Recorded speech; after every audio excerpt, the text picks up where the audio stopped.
Welcome back, my friends, to another episode of the Shema podcast, and a topic, my friends, that I highly suspect that regardless of your background, whether you are just beginning to learn Torah or whether you grew up from and spent years in yeshiva, I suspect this topic will be new to you.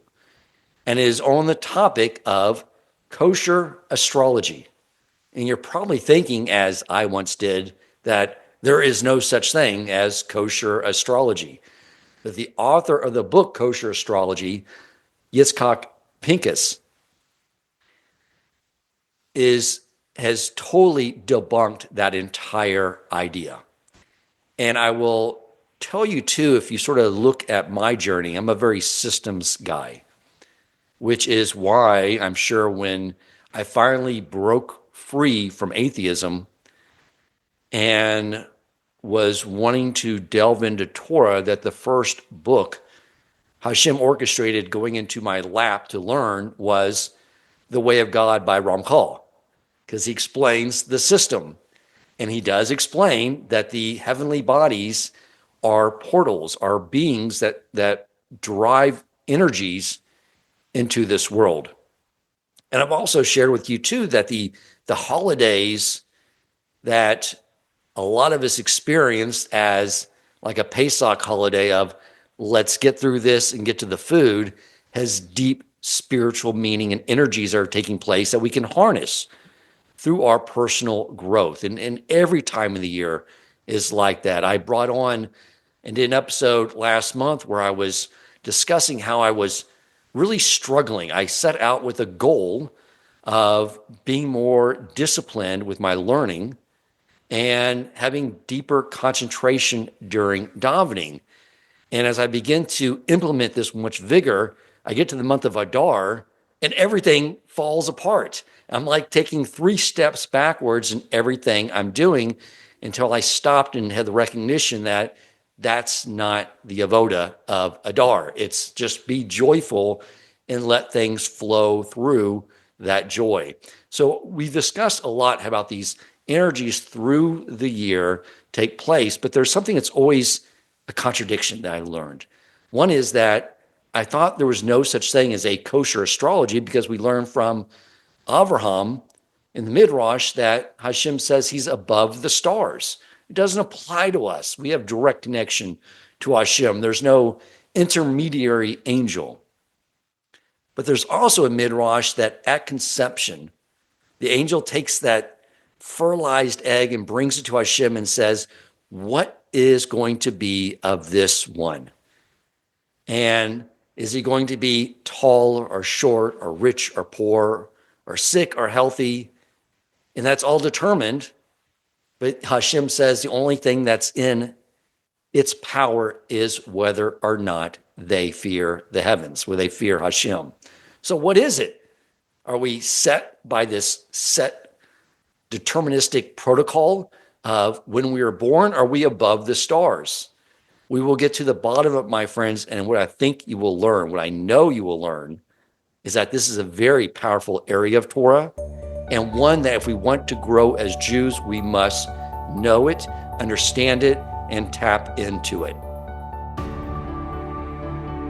Welcome to the Shema Podcast, the podcast for the perplexed, where Torah insights, intertwined through personal stories, as well as interviews with leading Torah scholars, demonstrate the empowering qualities of Torah and mitzvot. Now to the show.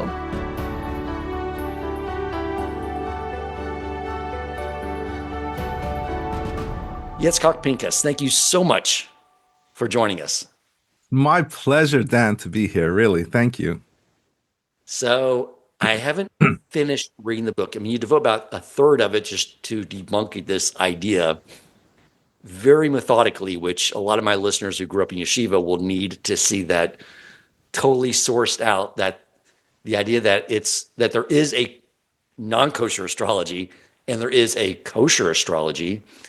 And then I want to sort of get into the mechanics of astrology. And so I've been reading that too, planning to go back and fill in the gaps. But let's just back up a little bit. And if you could tell your story, how you What brought you to delve into this subject?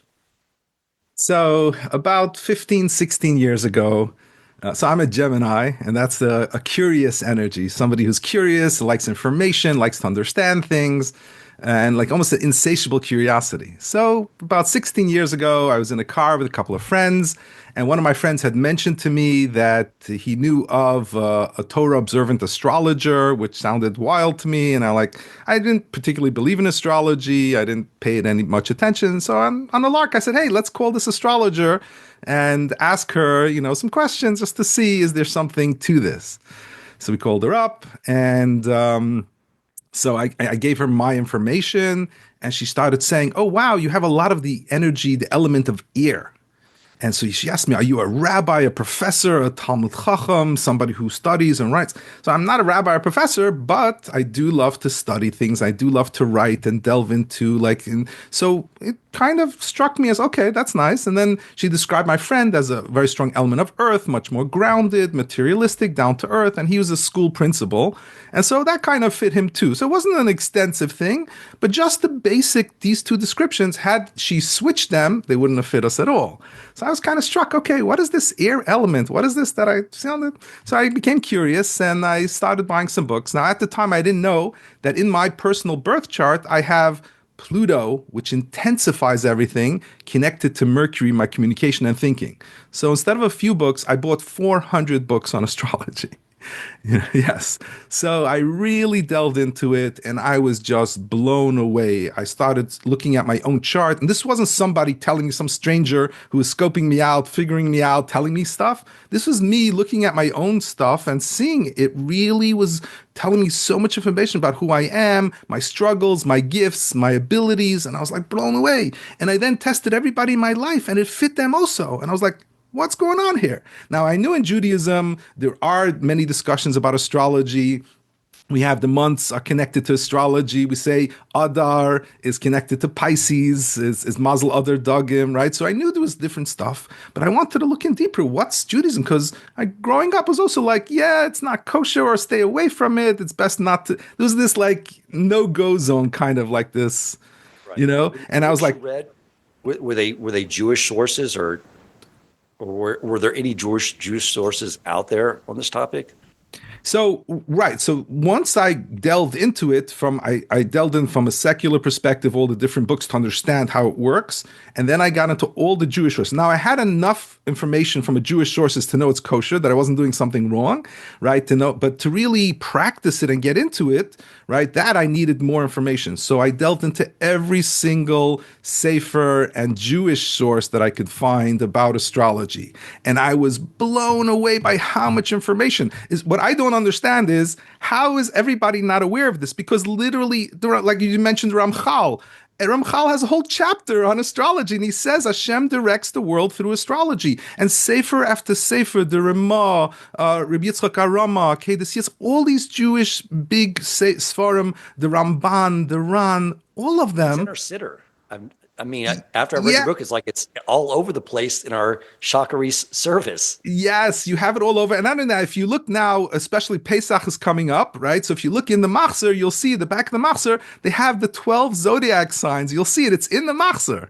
So it's throughout the Talmud. It's throughout every place. And I was like just blown away by how across the board, everybody believed in astrology, and everybody agreed this is the way that Hashem directs the world, is through astrology. So I was like, wow, I'm like, I have to let everybody know about this. I have to write a book. Right. And you, if you could share with the audience, one of the things you bring up in the book is that Abraham was an astrologer. You can share that. I think that will wake everyone up to this reality.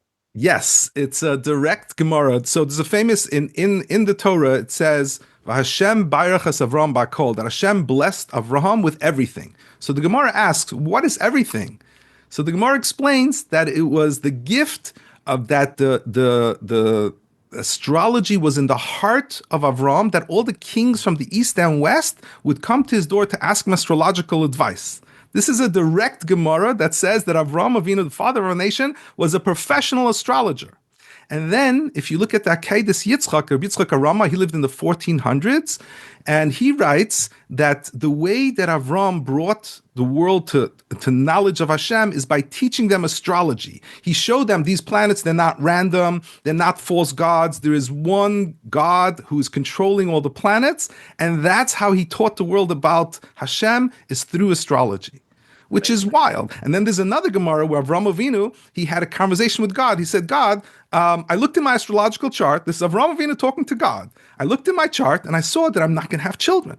So God said, whoa, let's step outside of that perception of astrology, of a fatalistic version. You think, because you see, this is what the Gemara says, that Jupiter is in the east, so you're not going to have children. I'm going to move Jupiter from the east to the west and you'll have children. So God didn't say, no, astrology is nonsense. God says that nothing is set in stone. Don't think you can see in a chart a fatalistic end result. There are always possibilities, and that's where God comes into the picture. Your relationship with God is crucial to this picture. But Avraham Avinu was a professional astrologer, yes.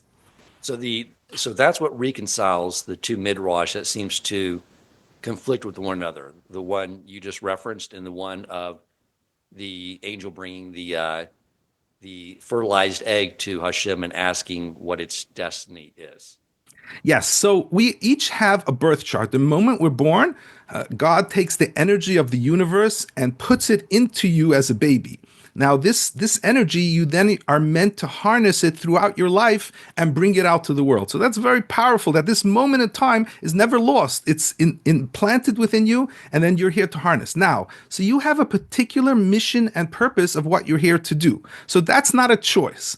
What is a choice is, are you going to do the work to heal, to work through your issues, to hone your skill sets, to bring it out, to follow the right path? Every energy has a right path and a wrong path that you can go down. I'll give you an example, the energy of Neptune. Neptune is about elevation and transcendence and a oneness. It's spirituality, creativity. So that's the healthy form of it.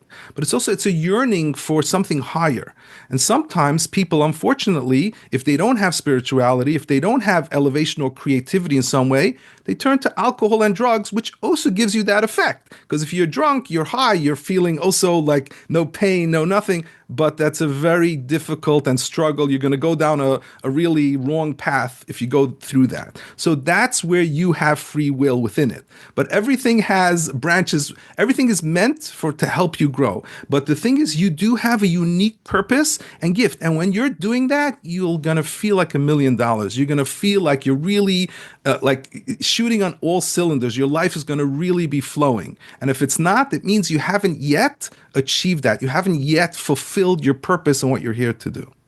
Beautiful. Yes, I have heard early on in my learning that some people may be born with the proclivity to spill blood, but then your free will steps in and you can say how you channel that. You can be a murderer or a thief, or you can be a loyal or a kosher butcher. I mean, so that's an example of we can learn about our inherent, I guess, talents that are infused into these energies when we're born and know how to harness them properly. Absolutely. And there's a fascinating Gemara with the Gemara in Shabbos talks about that, about if you're born under Mars, Madim, right? That's like a bloodthirsty energy. What's really interesting, Rabbah says, wait, I was born under Mars and I don't have this bloodthirsty energy. So they told him, no, so you channel it in a refined way. You're a judge who has to do punishment and sometimes give the death sentence. So you do have that energy, but you do it in a refined way. Then there's actually another Gemara in Megillah, which talks about how Rabbah, we say Purim, that there's a mitzvah to Adula Yada. You're supposed to get drunk until you don't know the difference between Haman and Mordechai, right? And so Rabbah had a Purim Suda with Reb Zera, and it says that Rabbah got drunk, and that he butchered Reb Zera, he harmed him. And the Gemara explains that he harmed him, and then he prayed for his well-being, and he got better. And then he invited Reb Zera to come back again next year. Reb Zera said, no, thanks. Not every year you're guaranteed to have a miracle. So we see that Rabbah, who had this energy, so mostly when he was in control, he did it in a refined way as a judge. He brought out this judgment, this tough energy. But in a moment of intoxication, the negative side came out. So we have to be very aware of our energies and make sure to bring it out in a positive way. Yeah, it was interesting. when I was looking at my wife's, because when you look at someone else, you can be a more objective, how the accuracy of it. And her, when I was looking at hers, the commentary I was getting on it was that she is someone that'd be very dominant around music. Like it was going to be an extremely dominant trait. And to know my wife's background, she has a bachelor's in music, Wow. master's in music. She was Wow. an opera singer, before we became from Jews. That wasn't the right outlet, but now she still has her outlet by helping the young women at the high school here where they have the recitals. But when I saw that, I was like, wow, like that's not something that can be accidental by any means. And you do see it in yourself as well. So explain first. So there's several things going on here. One is the moment you come into this world, you, based off the positioning of the planets, it is sort of setting these different strengths and weaknesses and challenges you're going to have. Let's first start, if you can just elaborate a little more on that, because we tend to think it's just like, okay, I was born on June 29th, so I'm a Cancer, that's all there is to it. But you open my eyes that there's a lot of other dynamics that can create countless combinations, which of course explains the countless personalities we have in this world. Absolutely. Right. So the majority of people believe, because again, they haven't looked into it that much, that astrology is basically you're a zodiac sign. You're a Gemini, you're a Leo, and that's pretty much the sum total of astrology. And that's not even the beginning. Astrology has multiple layers. Level one is a zodiac sign, but have a news flash for everybody. You don't have one zodiac sign, you have multiple zodiac signs. So, for example, your sun represents your core self, your identity. So, that can be in one sign. Your moon, because when you're born, a birth chart, it catches all the planets, the moon, Mercury, Venus, these are all part of you. And the moon represents your emotions. So your emotions might be in a different zodiac sign. So let's say if your sun is in Aries, so that's a charge ahead, warrior, fiery type of energy. Your moon might be in Cancer, so your emotions might be very sensitive and very different from that fiery Aries. Your Mercury might be in a different sign. Mercury is communication and thinking. So each part of you, now sometimes you might have the same sign of all of them, and then you're very strongly going to be that energy. But that's why a lot of times people don't feel like they're their sign, because their moon sign is a whole different sign and it represents a different energy. So even that is still the first layer of having multiple zodiac signs. Then there are planets, like I gave example of the moon is your emotions. If you have a planet like Uranus connecting to your moon, Uranus is about being authentic and being true to who you are. So that means you're somebody, you're not going to be, no, you're not going to like when people tell you what to do. You're going to have to do things your own way. There's more of a rebellious energy connected to you. So your emotions is not just a regular emotion, let's say a regular Cancer moon. It's also a Cancer moon connected to Uranus. So there's a whole nother element that's informing the energies. Now, it's there ultimately to be a gift in order to you to be really your true authentic self and be able to speak your truth even if the world speaks against you. But growing up, it might have been hard in school when you have that energy and you're supposed to follow the rules and everything. That's a struggle. So something that's a struggle growing up initially is meant to be your greatest strength ultimately and your unique personality, who you're meant to be. So understanding these energies can be so helpful, both as a child, if you're a parent, to understand your children, and also for yourself to understand your past, and also going forward, what your purpose is. There's so much information. That's the biggest thing. There's so much data about who you are, what your gifts are, and it's complex. Human beings are not simple people. We're not just one energy. We're multi-layered energy. So we really have to understand all of those layers. A lot of parents, including myself, have said like, being a parent's hard. There's not like a manual that comes out with you, but there is to some degree, because if you can know your child's birth chart, and you quote a sage, I forget the name of the sage. The Vilna Gaon. The Vilna Gaon. Yes. Okay, there you go. And what did he say? So the Vilna Gaon, who lived in the 1700s, and he's world famous, very renowned, the last 250 years, one of the greatest Jewish leaders. And he says, so there's a pasuk in Mishlei which says, Chanach lenar al pi darkei, raise your child according to his way. So the Vilna Gaon specifies, raise him according to his birth chart, because this is who he's meant to be. If you try to force him to be something he's not going to do well. You're going to do damage to him. So really recognize who he is and raise him in the right path within those energies. That's what the Vilna Gaon says, which is such a powerful statement. Yeah. Not every child is going to flourish in a 12-hour a day yeshiva, possibly. I know that seems theoretical living in a community now, but it's. No, I'm telling you, sometimes I see charts of children and my heart goes out to them. Like, you can't, this child was not designed to sit in a class for 8-10 hours. They need that. They have a fiery energy. They have Jupiter. God created them with these extra energies. Allow them an outlet for it. They're not designed to do it. The things that they're here to do in their life is going to require incredible energy. Allow them, don't torture them. Like, it just hurts me sometimes when I see that in the chart. I started teaching this year a macroeconomics class for the seniors at the yeshiva here, and they're all brilliant kids, sweet students. But like one of them loves art, was like an incredible artist, and I could tell the topic of macroeconomics was absolutely painful for him.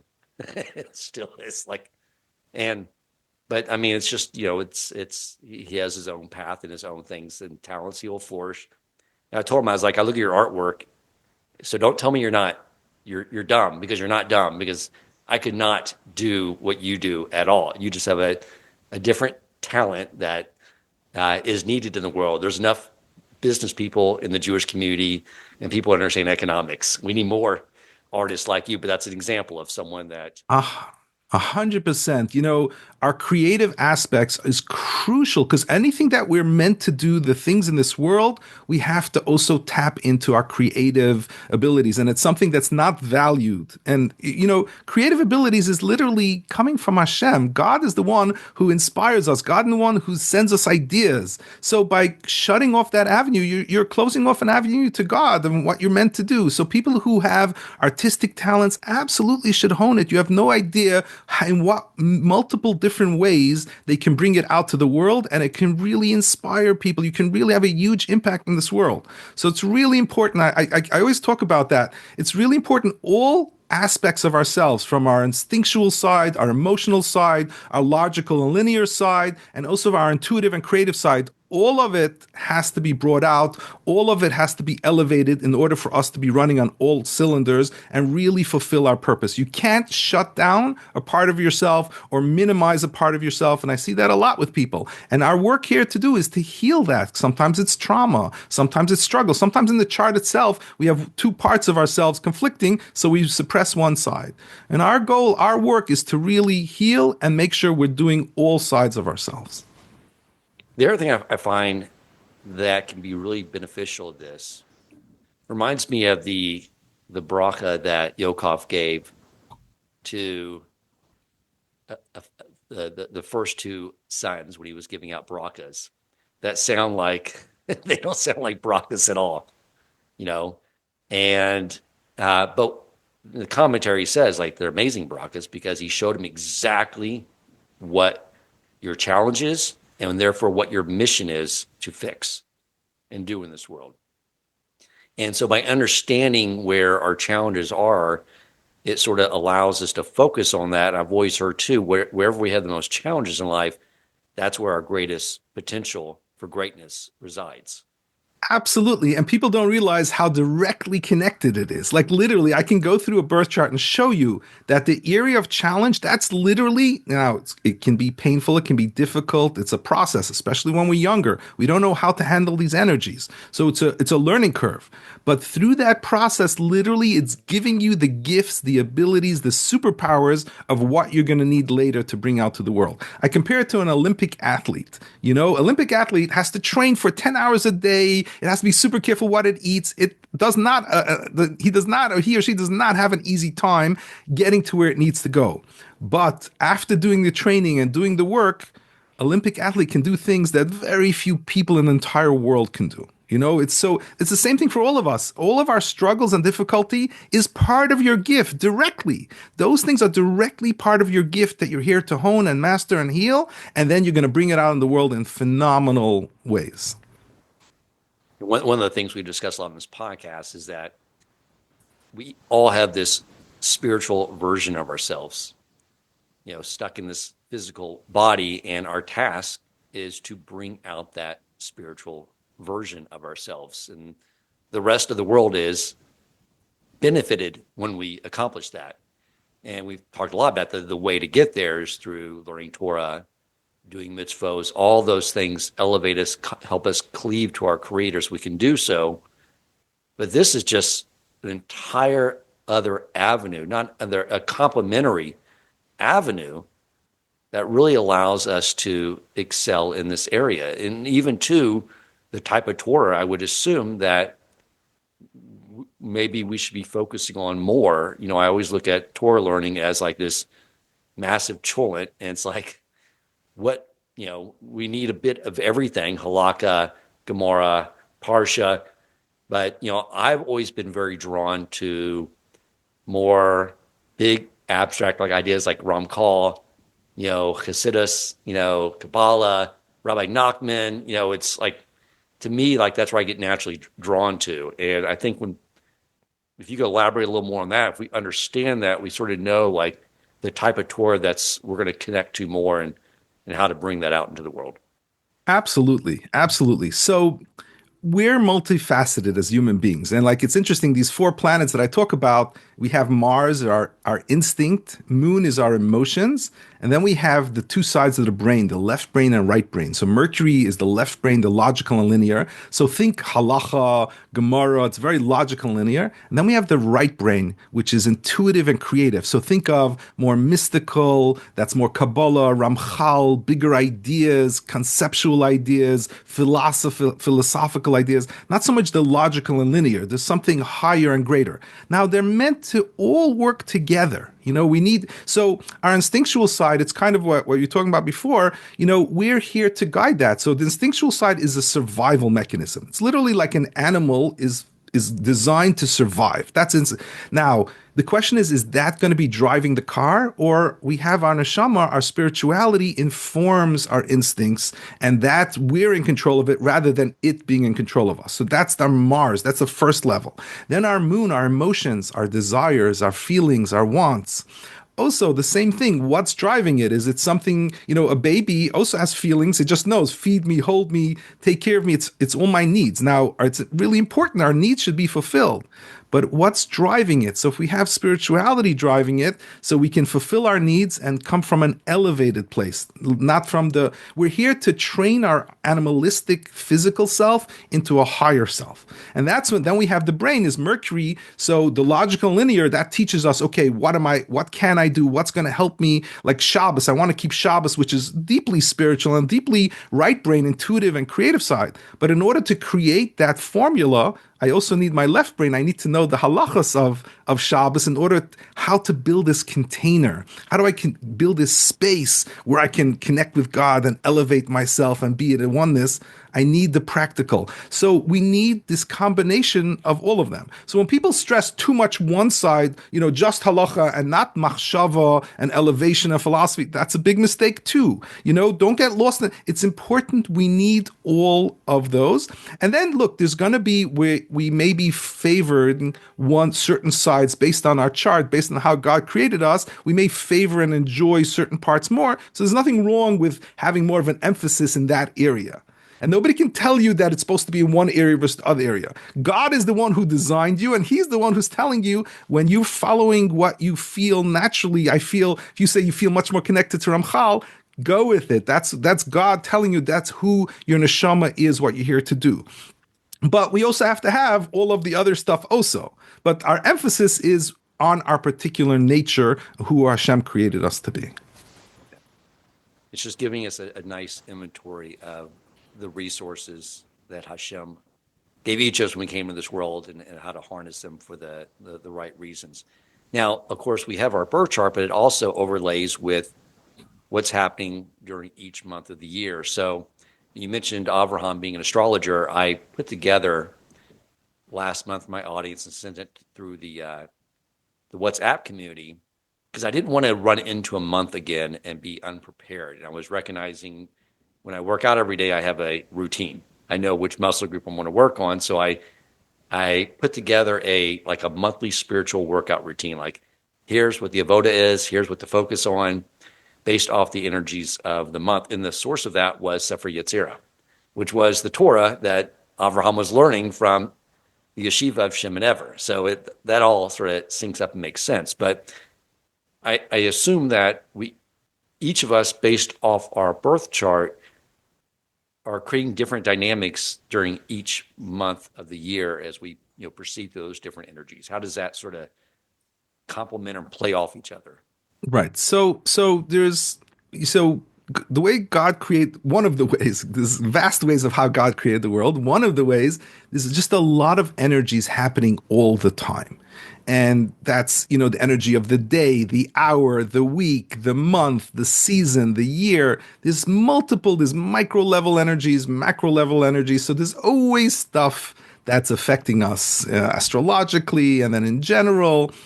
And so we're meant to go through all these energies and experience all these different types of situations and feelings. And like now we start Nisan. Nisan is Aries, so there's more an energetic energy. And of course, everybody's cleaning for Pesach and everybody's running and doing. And that's the energy of Aries. That's a fiery, let's go type of, energy that's connected. So we do have that with every month.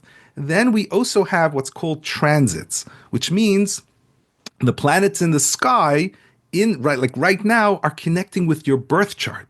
So you can be going through particular energies that are very powerful. Sometimes it's once in 20-year energies. Sometimes it's once in a lifetime. And that's a time for you really to grow focused on that energy. So for example, if you have the energy of Uranus, the planet Uranus, which is once in 22 years, that hits like a core planet of your sun, that's a time when you're meant to speak your truth. So let's say normally you have different ideas, but you're worried, what's my rabbi going to say? What are the spouse is going to say? Political correctness. You don't want to, am I going to get fired from my job? Uranus comes into our lives during that, so like 9 months to a year and a half. And during that time, it gives us a courage. It becomes so important for us to be authentic and true to who Hashem created us to be that we're not afraid to speak our truth anymore. So we do speak up, and we might get some pushback and people around us like, what happened to you? I don't recognize you, because it's a time of individuation. It's a time to speak your truth. And in the Torah, we have that. In Parshas Lech Lecha, Hashem said, Lech Lecha ma'aretzcha moladecha. He told Avram, leave your land, leave your homeland, your parents' home, and I will turn you into a great nation. It's an individuation process. So he left everything he knew. The whole world believed in idol worship. And he said, no, that's nonsense. There's only one true God. And he spoke his truth. That's your Uranian energy. So everybody has that at different points in their life where they're meant to bring out their truth of who they are. And that's just one energy. There can be Pluto, which is about transformation, or Neptune, a time of elevation in your life, or Jupiter, which is enthusiasm. There's all these different energies that hits you at different times in your life. That's part of your growth process. And all of it is laid out and planned by God for you. So it's just wild once we grasp and understand what's happening there. Yeah, and I was amazed to see that you go into how the fact that it's not only on a year-by-year basis, but there are things happening over broader cycles of time for each of us that influence major life changes, times for growth. Please speak to that a little bit as well. So yes, this is so fascinating, and I feel like everybody should know this. So in Judaism, we have this concept of Rosh Chodesh, of a new month. In fact, today is Rosh Chodesh Nisan. It's the beginning of the new month. Right? So what happens? So the sun meets the moon in the heavens, right? That's called a new moon. 7.5 days later, we have a first quarter moon. 7.5 days later, after that, we have a full moon. And the full moon plays a huge part in Judaism. Purim is on a full moon. Pesach is on a full moon. Sukkot is on a full moon. These timings are very, very important in Judaism. 7.5 days later, after the full moon, we have a last quarter moon. And then 7.5 days later after that, we start this cycle all over again. It's a new month. Right? And a month is about a time of renewal, new opportunities, new chances. That's what a new month is, right? So in astrology, we also have Rosh Chodesh, but instead of a 30-day cycle, it's a 30-year cycle. And it's very personalized for each person, which means you'll have a new moon, and that's the beginning of a whole new portion of your life for the next 30 years. Something is ending from your past, and you're beginning a new cycle for the next 30 years of your life. It's like a changing of the seasons of your life and new possibilities, like things that you thought you couldn't do, now you can do. It opens up, life opens up. 7.5 years later, there's another changing of the seasons of your life. It's you're ready for your next level of growth. So something might be ending from these 7.5 years, and you're adding a new piece to the puzzle. And then at the full moon, you have self-revelation of who you are, what you're meant to do. Each part adds another level of maturity to your growth, to who you are. So I'll give you an example in my life. About 15, 16 years ago, it was at my first quarter moon when I first discovered astrology. Now, at the time, I didn't know, I was fascinated by it, but I had no idea what a huge impact it would be making in my life. So sometimes we learn things and it happens, you didn't think, okay, it's not a big deal. It is. It may be a very big deal. 7.5 years later, at my full moon, I had an encounter with an artist who told me that I also could be an artist.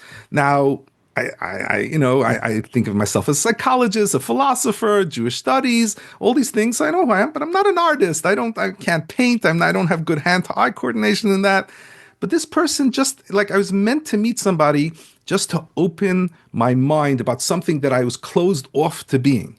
And then I did have different ideas that I wanted to bring out, but I didn't have the means to do it. So Hashem sent me this tool, Adobe Illustrator, that I'm able to create illustrations. And I really loved it. And in my book today, I have 75 pages of illustrations that I created because I learned very late in life, in my 40s, I learned that I can create illustrations. So that was another piece of the puzzle. So at the first quarter moon, I learned about astrology. At my full moon, 7.5 years later, I learned illustrations. And then there's something called disseminating moon, like 2.5 years later, where you're here to share the information and knowledge that you've learned with the world. You create your own unique formula that everything you've learned since your new moon, so that's like 15, 20 years, you're here to create a unique formula and share it with the world. That's when I started writing my book at my disseminating moon. And then at my last quarter moon is literally when my book was published and it came out. So right now I'm about a year or so after my last quarter moon. And that's when the tree bears the fruits of this whole cycle that started for me in 2000. Now the tree is bearing fruit. So everything I learned, I was able then to put together and bring the world the book Kosher Astrology. So that's part. And every person has this unique timing and system, big picture purpose of what you're here to do and grow. And it's fascinating and mind-blowing to actually see it in your life because you recognize it. I go through people with their dates and I go, oh my God, that's when I did this. And this when this major event happened. Like literally you can see that it's all planned out. It's all part of Hashem's incredible plan. That's the other thing that blows my mind every time. You see your life is deeply connected. Hashem has a plan for you and it's deeply connected of when there's a timing of exactly when everything develops. So really amazing. Will compliment you on your ability to develop and harness your artistic abilities because my daughter, when she saw that I ordered the book, she immediately texted me and said, I want to read that when you're done. But when it arrived, I grabbed it out of the package and was just going to bring it over here to my office. And she said, hold on a second, stop. You're not appreciating this. Because she's very critical of a lot of Jewish book covers. She's like, well, I don't know what they were thinking with that. But with yours, she was like, no, this is beautiful. It's beautiful, yeah. I mean, she told me, she's like, no, just touch the top of it, Dad. She's like very tactile. And she's like, it's beautiful. And then she opened the pages up. It's like, look at the beauty of the artwork. Like you just appreciate the aesthetics, Dad, before you run off and start reading it because you really did an amazing job. It's definitely a book that you can, when you're done learning it, leave out on your coffee table for a guest to peruse as well. Absolutely. Thank you so much. Yes, that was one of my big intentions that I wanted to create something with. Number one is the content, incredible content. So there's 500 pages that really goes through the whole first section about what makes astrology kosher, what makes it not kosher, what are the different parts and pieces. The second part really gets into astrology. What is astrology? How can it help you? What's the depth of it? And I give all kinds of examples. I bring examples of presidents. I give examples in times of history and all different kinds of things. And the last part, I show show how deeply intertwined it is within the Torah. So the number one thing I wanted was content. So the content should be depth, like new things. I love when I read a book, you're like, wow, I didn't know this. I wanted to bring that kind of energy. Then the next thing that was really important to me is like, why shouldn't it also be a beautiful book? Like why not have content and beauty? I feel like Apple Computer did that really well. That's what made them, it was a functional thing, but they wanted to make it nice and that people should enjoy looking at it if you're going to do it.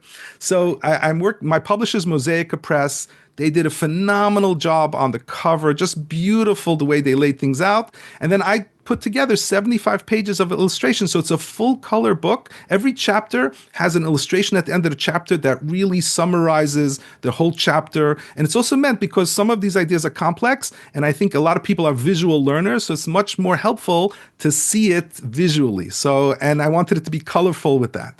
So I'm very grateful to Hashem that it really turned out beautiful, that people love not just the content, the beauty. People talk a lot about that, how much they enjoy that it is a coffee table book also. The other thing this is so beneficial for is relationships. Like my daughter was born, I was born June 29th. My daughter was born June 13th, and my wife was born July 11th. And one thing that was very clear that we sort of know about all of us is that we're very introverted. Like the socialization, we when we go do stuff, like, okay, now I'm exhausted, I want to go back and be by myself. And we know we have to like give each other some space too in our lives. And so as the little I've learned, I can see the depth of understanding how I can improve my relationship as a husband, as a father, by understanding them and understanding myself and how to develop those relationships to a much greater level. What can you speak to that subject? Yes. So that is huge. It's a huge part of astrology. There are three types of charts that I talk about in astrology. First is your birth chart. So that's your own chart with your personality, your purpose, what you're here to do, your tafkid, your struggles, your gifts. So that's the core one. Then there's what I call the transit charts, the different times in your life when different energies are affecting you.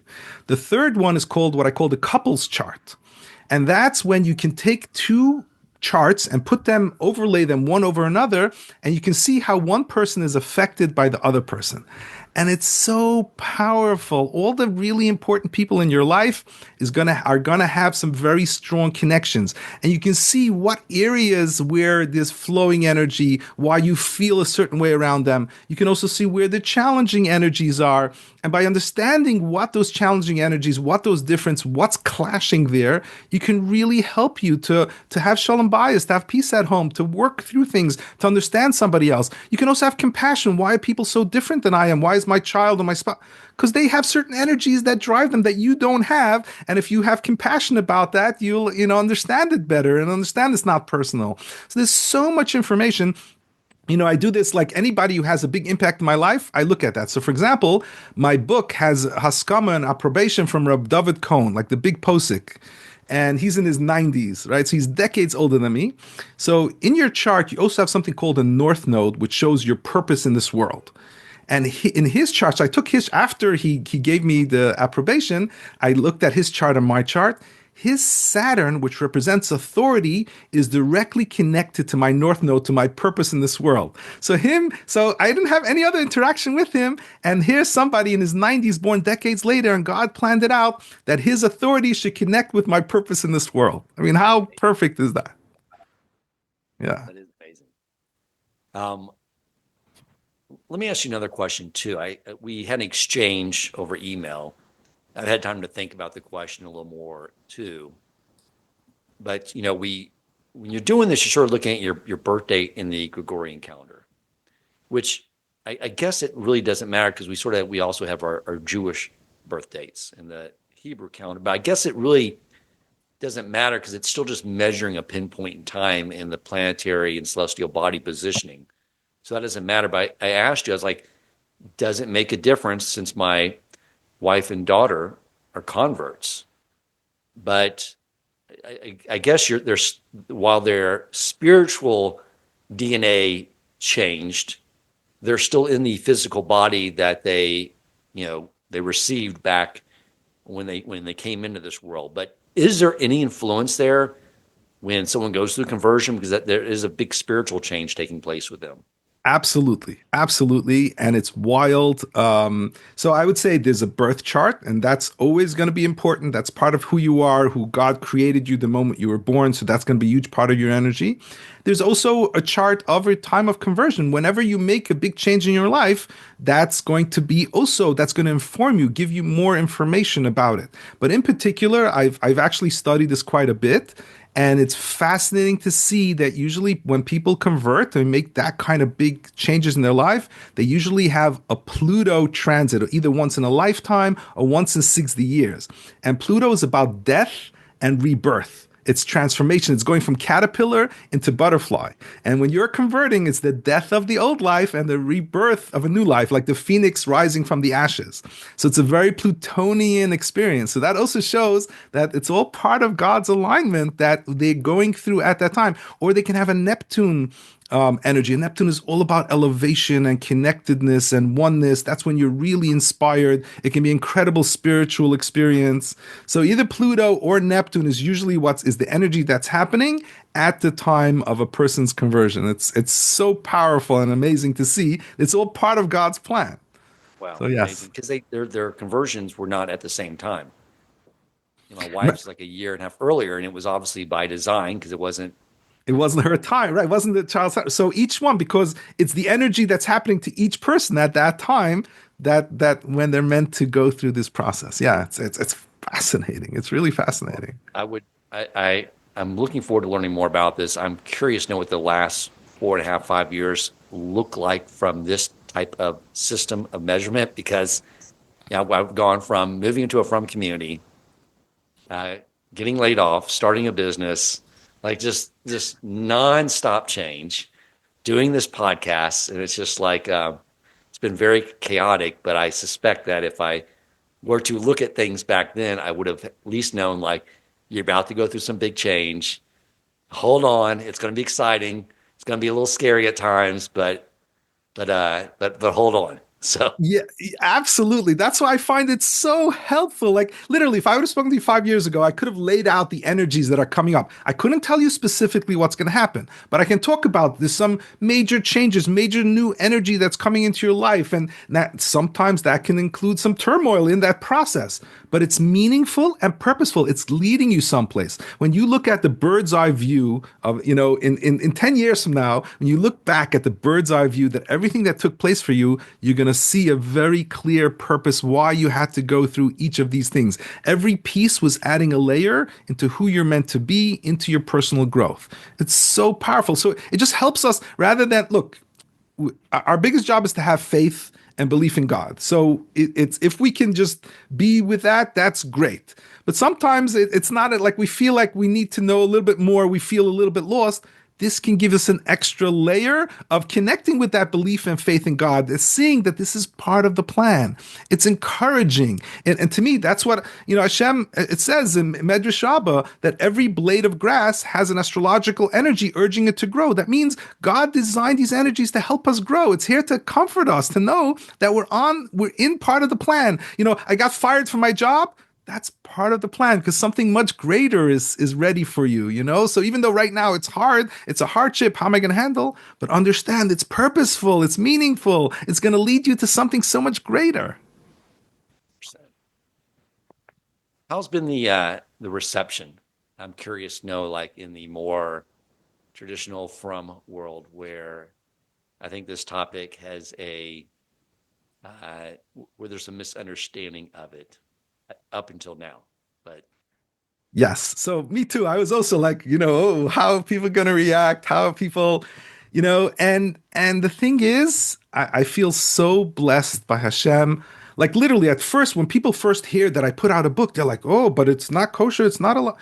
And then when they read the book, they're completely on the other side. They're like, oh, wow, now I really understand it. Because it's not me saying it. I'm bringing all the direct sources. In the appendix, I have 70 direct sources from our greatest leaders. And I bring down very clearly all the Gemaras, the Medrash, very clear. It's very clear. To me, it's not, it's like not even a question. If you anybody who delves into it a little bit will see very quickly, very clearly, there's kosher version and not kosher version, and the kosher version is highly praised, and it's highly, so yes, even in the most yeshivish communities, the most Haredi communities, I haven't gotten any pushback at all. Because I'll say, who you are, you're not arguing with me, you're arguing with the Ran, you're arguing with the Ramah, you're arguing with the Kedes Yitzchak. I'm not saying it, they're the ones who are saying it. So Right. how are you going to argue with that? The Gemara in Shabbos says it's a mitzvah lachshav kifs mazalos. It's a mitzvah to learn about astrology. Rashi is there specific, says it's talking about astrology. And the Ran explains why. Because through astrology, you see the greatness of Hashem. So like literally they're saying it's a mitzvah. Who's going to argue? Who's going to argue with the Ran? Who's going to argue with Rashi, you know? Amazing. I'm so appreciative you sort of pioneered, not really, basically exploring and helping us reveal the fact that this is our heritage as a Jewish people. This is part of our Torah. It sort of got lost, but you're bringing it back. I think it's going to be very beneficial to people. And so I will include a link in the show notes so they can purchase this book. Now, I have not completed the reading. Will it equip me by the time I've completed studying it to not only to be able to learn how to do this, or are there other steps after reading the book to allow us to know how to actually read our birth chart, to read how different things will happen in our life? Is that a further level of study post reading the book? So yeah, so like any great wisdom, you know, you don't get a PhD from reading a book, you know, like it requires learning, it requires studying. I spent 15 years. It doesn't take 15 years, but it does take so I think my book is a great starting point to understand the mechanics. It'll teach you what each planet stands for, what each zodiac stands for, what it can show you. So I think it's a great starting point.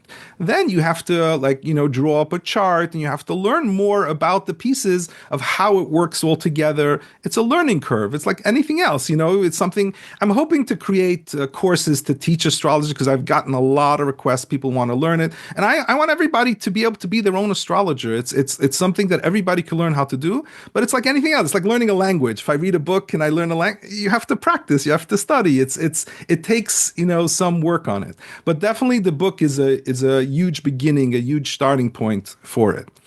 And I wanted to mention, so my book is available on Amazon USA. So I know you have an international audience. So the thing is, it's not available in your local Amazon, but if you go to Amazon USA, they have many specials. They have free shipping to Israel. They do free shipping to a few countries, or at a very reduced price of maybe $6 to $10, depending on which country you're in.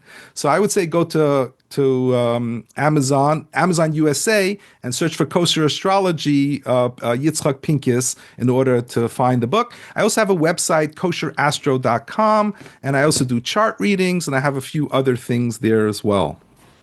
Okay, so I'll put the link to that to order the book and your website, and if they want to reach out to you, that will provide a means to do so. Yeah, I'm looking forward to, after I'm done really studying this book, taking it to the next level. And I know where to go to when I want to take this, because it's something that I don't want to be theoretical. I want to be able to use this practical knowledge to help me, help my family, and everyone else in their journey of their mission in this world, to bring out that perfect spiritual version of them for the rest of humanity. So thank you so much. It's a great topic, great book, and I appreciate it.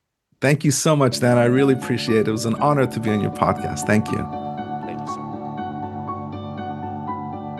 Thank you for listening, and if you enjoyed the episode and found it meaningful, please take a moment to rate, review, and share the podcast. To share feedback, suggest future topics, or ask questions for the host or his guests, you can email him at shemapodcastshow@gmail.com. That is shemapodcastshow@gmail.com, or click the show notes to join the growing WhatsApp community.